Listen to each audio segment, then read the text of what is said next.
Hi friends, welcome back to the See the Light art projects. We're working on our poppy collage. This is lesson 2. And so let me tell you what you're going to need for today's lesson. Now you're going to need your poppy drawing wherever you are so far.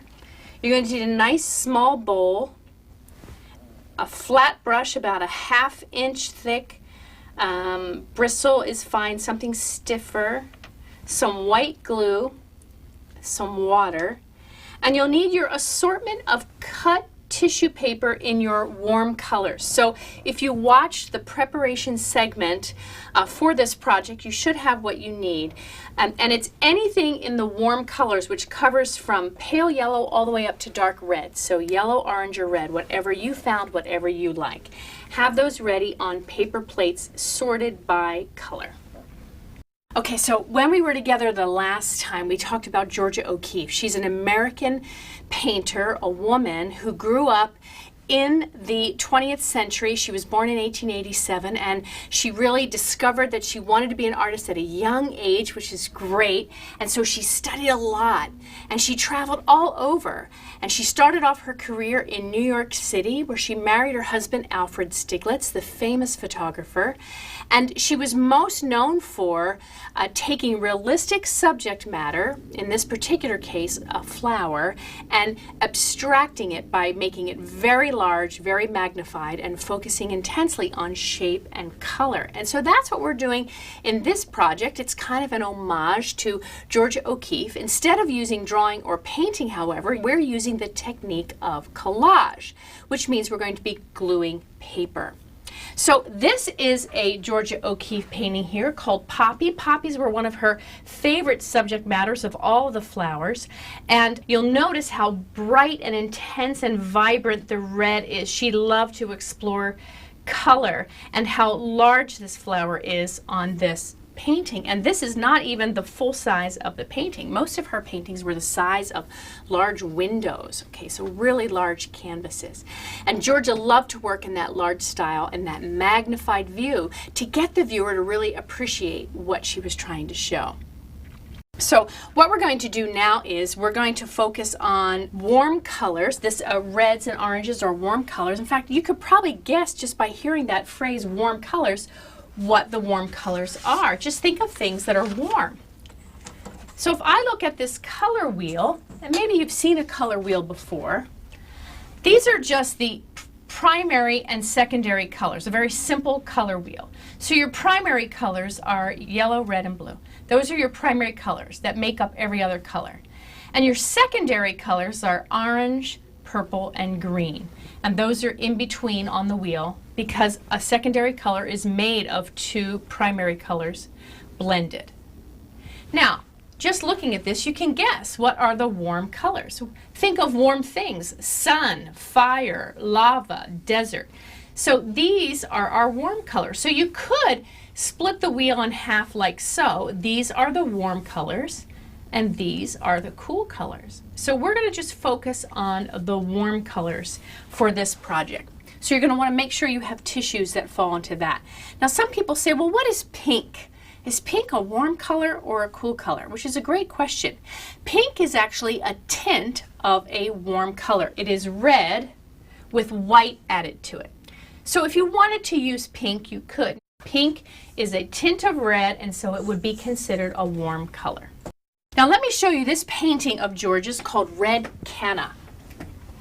Now Red Canna, you'll notice it has yellow and red prominently and a little bit of purple and white in the center. But the main thing I want you to see about Red Canna is that there's no negative space on that painting. Georgia took a close-up of a canna lily, and it's so close up that there's no space on her canvas for negative space. Now what do I mean by negative space? Well, positive space is whatever you're painting or drawing. So if I were to draw here, and if I were to draw an apple,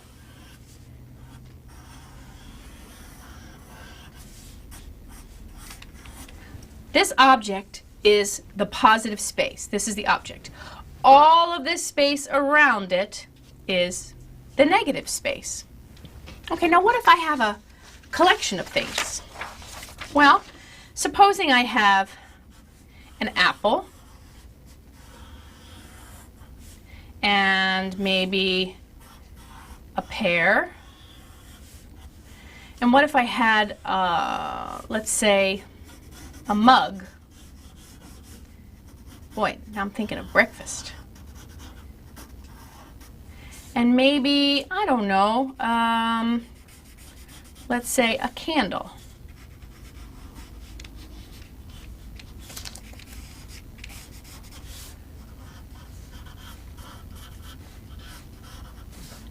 And they were all on a table. Well, all of these objects are positive space, the candle, the apple, the pear. And this, say the hole in the mug handle, this is all negative space. Well, you'd say, well, Miss Pat, you drew a table. Because I drew a table and there's that line there, and especially if I'm going to make, say, a tablecloth of some kind on the table, or some fabric, well, now it becomes positive space because it's an object that I'm drawing or painting. Do you understand? So the space in between and around is the negative space. Now, a lot of artists like to fool around with the idea of negative space. They would say, draw wallpaper on the wall behind and create a pattern. Well, now it becomes positive space because there was intentionality in drawing an object in that space. So what Georgia O'Keeffe is known for is not having a lot of negative space in her painting. She wanted to fill the canvas with what she was drawing. And that's why I asked for you to really fill your area with your poppy, okay? And so a poppy is a certain type of flower. We're using it as a generic term here to mean any simple petaled flower, 4 to 6 petals. And the reason I want you to keep it 4 to 6 petals, friends, is because when you have a lot more petals than that, it can get really complicated and you're going to get frustrated, and I don't want that for you. So your need for today, your simple poppy drawn on your board. And in order to get started by laying in some color with our collage technique, we need to get our glue solution ready. Now, we don't want to use straight glue. It's way too thick and difficult to work with. So, hopefully you have a bowl, some white glue, and some water handy. So here's what I want you to do first. I want you to pour out a puddle about the size of a small cookie, like that. I just opened my glue because it's faster than squeezing it out. Now we're going to add in water. I'm going to say about a half a cup. And using your bristle brush, you're going to mix it together. Now this should be about the consistency of milk. So it shouldn't feel thick at all. And this is so much easier to work with the glue solution, and it'll stick just fine, but you need to make sure it's really well mixed. And the good thing about white glue is that it dries clear. When you mix it as a solution is anything that's mixed with water, it'll dry faster and really clear, which is what we want. Okay, so now I've mixed my glue solution, so it's about the consistency of milk, looks like milk, and it's all thoroughly mixed in. Great. And we're going to start with our lightest hue. Now, hue is just another word for color. And you'll see in front of me, I go from pale yellow into the yellows and golds to a yellow orange, okay? Now that's just, I've decided of the warm colors, that's where I'm gonna stay. But you might decide you wanna go from yellow to red, or you might decide several shades of orange. The idea is that you want to put them in front of you, going from your lightest hue to your darkest. And we're going to start with our lightest hue on our poppy. Now, the whole idea of doing this is so that we have gradation, and that means a gradual change from one hue to the other. If I were to look at Poppy by Georgia O'Keeffe, I don't just see red, I see dark red. And then it goes to a lighter red where the edge of that petal is, back to a very dark red, out to a lighter red. And you can see on this petal here, dark to light red to orange red, even, yes, very light orange here. This petal even towards yellow. And look at this, how the yellow goes against the deep red of this petal to make them stand out back to a dark red. So it's a gradual change of color, and even though you would call it a red poppy, there's so many different shades in here, and that's how O'Keeffe wanted to show where one petal overlapped another. So that's something we're going to be mindful of when we're doing this project.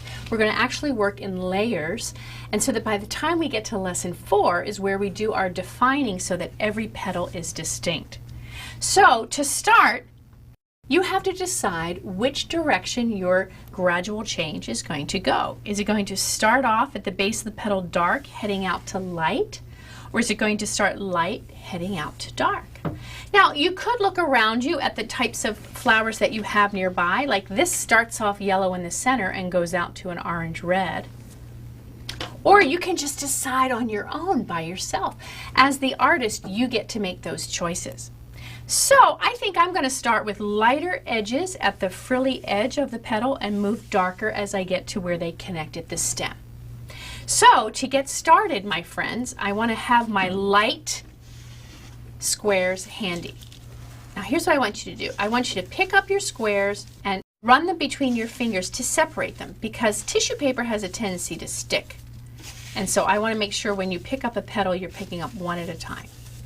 So run them through your fingers a little bit. So why are we using tissue paper? Well, tissue paper has translucence where you can kind of see light through it, and that's an important part of this project. So what we're going to do is you're going to dip your flat bristle brush into your glue solution, but you're going to tap it on the edge. So you don't want it to be really drippy. And right on the edge, I'm going to brush, it's hard to see, but I'm going to brush just a couple of inches worth. Not too far, glue dries pretty quickly. Then my brush is fairly dry. I'm going to use my brush to pick up a piece of tissue. See that? And then I lay it down right on the edge, and then I'm going to brush over it. Let's try that again. Use my brush to pick up a piece of tissue. And now when I lay a piece down, I've overlapped on that first piece just a little bit, and I'm brushing over. Okay, so here's what you're doing. You're dipping into the solution. You're tapping so it's not drippy.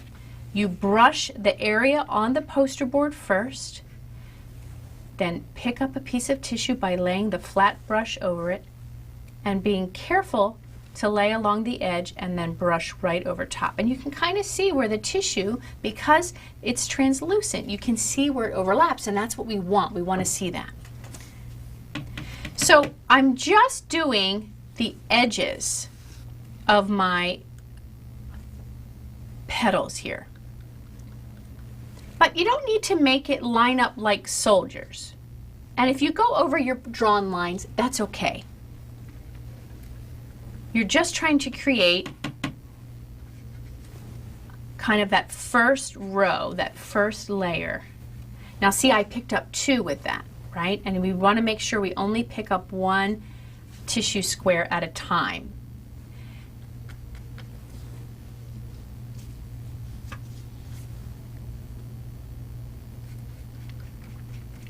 Now while you're working, friends, I hope you're starting with your lightest color of your tissue. Let me tell you a little bit more about Georgia O'Keeffe. Now I'm almost done this one petal in terms of getting the lighter tissue right on the edge there. Now, can you touch the tissue? Sure you can, but as you get to the darker hues, the dye from the tissue will come off on, in fact, it's going to come off on your brush. Don't get freaked out by that. And it will come off onto your hands. And so I'd rather keep your hands clean. That's why we like to use the brush to pick it up. So see how I'm done that one petal? I'm ready to move on to the next petal. So same thing, right along this edge here.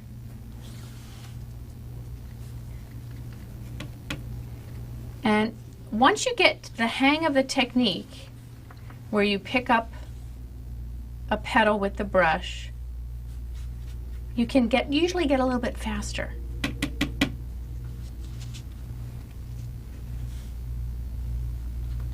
And I'm overlapping. Each square is overlapping its neighbor just a little bit.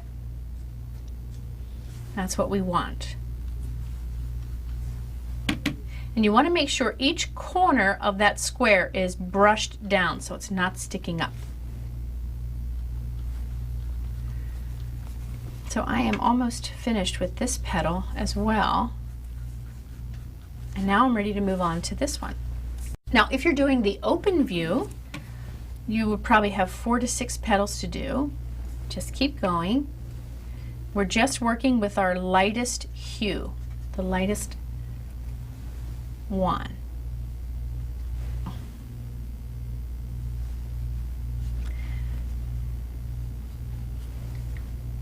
Now, Georgia O'Keeffe